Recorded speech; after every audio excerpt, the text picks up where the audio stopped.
माननीय अध्यक्ष महोदय, महाराष्ट्र में भी आई, महाराष्ट्र में, पंजाब में, जम्मू कश्मीर में, उत्तराखंड में, हिमाचल प्रदेश में। लेकिन उस प्राकृतिक आपदा के बाद प्रधानमंत्री जी ने भी कई राज्यों का दौरा किया, गृह मंत्री अमित शाह जी ने भी कई राज्यों का दौरा किया। और माननीय अध्यक्ष महोदय, मैं स्वयं महाराष्ट्र भी गया था, पंजाब भी गया था और जम्मू और कश्मीर भी गया था। प्राकृतिक आपदाओं के प्रबंधन के लिए माननीय अध्यक्ष महोदय, भारत सरकार राज्य सरकारों को सभी आवश्यक सहयोग प्रदान करती है। एसडीआरएफ के अंतर्गत पहले से ही फंड उनको उपलब्ध कराया जाता है ताकि तत्काल राज्य सरकारें राहत दे सकें। इसकी एक किस्त जून में और दूसरी किस्त दिसंबर में हम देने का काम करते हैं। और माननीय अध्यक्ष महोदय, एसडीआरएफ के अंतर्गत 21-22 से 25-26 तक की अवधि के लिए 1,28,122 करोड़ रुपया आवंटित किए गए हैं ताकि तत्काल राज्य सरकारें प्रभावित जनता के लिए राहत पहुंचा सके। मैं प्रधानमंत्री श्रीमान नरेंद्र मोदी जी को हृदय से धन्यवाद देना चाहता हूं। पहले एसडीआरएफ के नियमों में 50% से ज्यादा नुकसान हो तो ही राहत की राशि दी जाती थी जब यूपीए की सरकार थी, लेकिन अब 33% भी नुकसान होगा तो राहत की राशि प्रदान की जाएगी। यह फैसला नरेंद्र मोदी जी की सरकार ने लिया है। और माननीय अध्यक्ष महोदय, एसडीआरएफ में 4 से लेकर 14 के बीच केवल 38,000 करोड़ रुपए का बजट था, जो बढ़ाकर अब 1,24,000 करोड़ रुपया हो गया है। और एनडीआरएफ का बजट 28,000 करोड़ रुपया था, उसको भी बढ़ा के 79,000 करोड़ रुपया कर दिया गया है। हमने महाराष्ट्र में भी माननीय अध्यक्ष महोदय, जो नुकसान हुआ है उसकी प्रारंभिक भरपाई राज्य सरकार वहां कर रही है। और महाराष्ट्र को भी माननीय अध्यक्ष महोदय, एसडीआरएफ और एनडीआरएफ के तहत 18,249 करोड़ रुपए की राशि आवंटित की गई है। तो एक तो एनडीआरएफ और एसडीआरएफ के तहत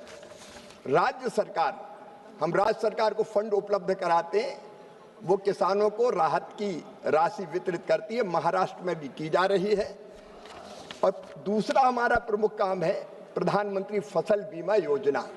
और प्रधानमंत्री फसल बीमा योजना में भी एक तो प्रधानमंत्री फसल बीमा योजना और दूसरी मौसम आधारित फसल बीमा योजना है, जो विशेषकर फलों के लिए और सब्जियों के लिए विशेष रूप से लागू की गई है। पिछले साल 5 साल में प्रधानमंत्री फसल बीमा योजना के अंतर्गत हमारे 3,69,00,000 किसानों को 26,342 करोड़ रुपए के दावों का भुगतान किया गया है, जिनमें महाराष्ट्र अकेले में, और जिनमें से पुनर्गठित मौसम आधारित बीमा योजना के अंतर्गत 4,233 करोड़ रुपए का भुगतान किया गया है। महाराष्ट्र में माननीय सदस्य ने जो बताया, वहां भी किसानों को भरपूर सहायता की जाएगी। और माननीय अध्यक्ष महोदय, मैं आपको ये कहना चाहता हूं कि फसल के नुकसान की भरपाई तो हम करते ही हैं, लेकिन ये नरेंद्र मोदी जी की संवेदनशील सरकार है। भगवान ना करे प्राकृतिक आपदा में अगर किसी व्यक्ति की मृत्यु हो जाए तो 4 लाख रुपए की राशि देने का काम किया जाता है। अगर हमारे दुधारू पशु की मृत्यु हो जाए तो उसमें भी माननीय अध्यक्ष महोदय, गाय भैंस 37,500 रुपया। अगर भार ढोने वाले पशुओं का, बैल या ऊंट जैसे, उनका नुकसान होता तो 32,000 रुपये, बकरी भी मरे तो 4,000 रुपये, और मुर्गा मुर्गी मरे तो भी 100 रुपया कम से कम एक मुर्गा मुर्गी पर देने का काम किया जाता है। तो हर तरह के नुकसान को कवर करने का काम कर रहे हैं। यहाँ तक कि खेतों में गाद अगर जम जाए, रेत अगर जम जाए, सिल्ट जमा हो जाए तो भी 22,000 रुपए की राशि प्रति हेक्टेयर की दर से दी जाती है। महाराष्ट्र में भी हम कोई कसर नहीं छोड़ेंगे। माननीय सदस्य को मैं आश्वस्त करना चाहता हूं, राज्य सरकार चूंकि क्रियान्वित करती सारी चीजें, वहां धन की कोई कमी केंद्र सरकार नहीं आने देगी। प्रधानमंत्री नरेंद्र मोदी जी के नेतृत्व में यह सरकार प्रभावित आपदा प्रभावित किसानों के साथ सदैव खड़ी है और खड़ी रहेगी। Honourable member. अध्यक्ष महोदय, मी आपल्या माध्यमातून मंत्री महोदयांना विचारू इच्छितो की प्रधानमंत्री फसल विमा योजनेच्या अंतर्गत गारपिटीमुळे आणि अवकाळी पावसामुळे झालेल्या बागायती पिकांच्या नुकसानीचे आकलन करताना वारंवार तांत्रिक अडचणी येतात. तसेच मोबदला वितरणात वारंवार विलंब होतो. दिलेला मोबदला अपुरा असतो आणि विमा कंपन्यांकडून दावे नाकारण्याचे प्रमाण अधिक असते. या सर्व गंभीर बाबीवर लक्ष केंद्रित करून या योजनेच्या मार्गदर्शक दिशा निदर्शनामध्ये त्वरित बदल करण्याचा सरकारचा प्रस्ताव आहे का? आणि डिजिटल पंचनामा अनिवार्य करून 30 दिवसाच्या निश्चिती कालमर्यादेत शेतकऱ्यांचे नुकसान भरपाईचे भुगतान सुनिश्चित करण्यासाठी कोणती प्रभावी यंत्रणा लागू करण्याचा सरकारचा विचार करत आहे का? तसेच या संपूर्ण प्रक्रियेला अधिक पारदर्शक, जलद आणि शेतकरी केंद्रित बनवण्यासाठी सरकारने कोणती नवीन तातडीने पावले उचलली आहेत? जितना लंबा पूछोगे मंत्री जी उतना लंबा जवाब देंगे.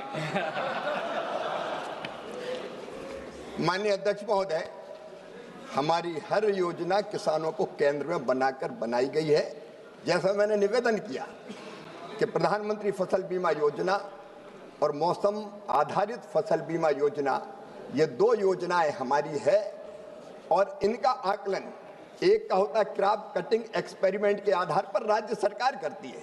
क्रॉप कटिंग एक्सपेरिमेंट के आधार पर जितना उत्पादन कम होता है उस आधार पर नुकसान का आकलन करके उसकी भरपाई बीमा कंपनी को करनी पड़ती है.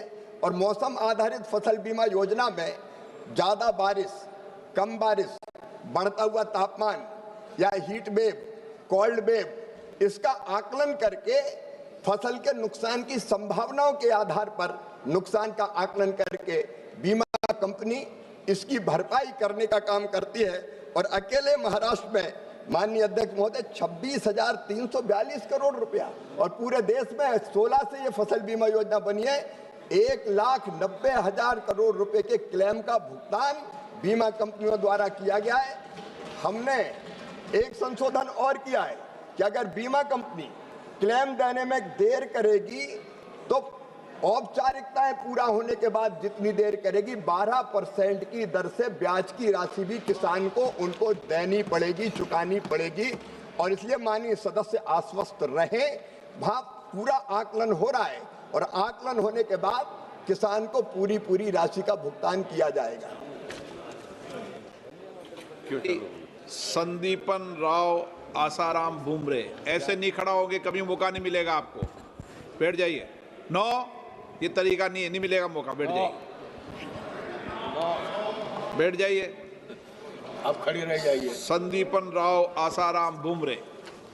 माननीय अध्यक्ष महोदय, माझ्या लोकसभा मतदारसंघातील छत्रपती संभाजीनगर जिल्ह्यात सप्टेंबर आणि ऑक्टोबर 2025 मध्ये झालेल्या अवकाळी पाऊस आणि गारपिटीमुळे जिल्ह्यातील बागायती पिकासहित फळबागांचे अत्यंत मोठ्या प्रमाणात नुकसान होऊन फळबागा उद्ध्वस्त झाल्या आहेत.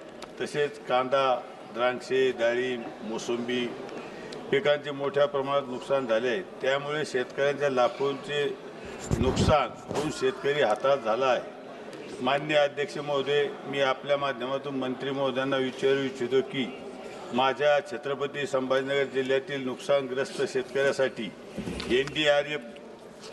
एनडीआरएफच्या नेहमीच्या निकषापेक्षा अधिक असलेले विशेष वित्तीय पॅकेज मंजूर केले आहे का?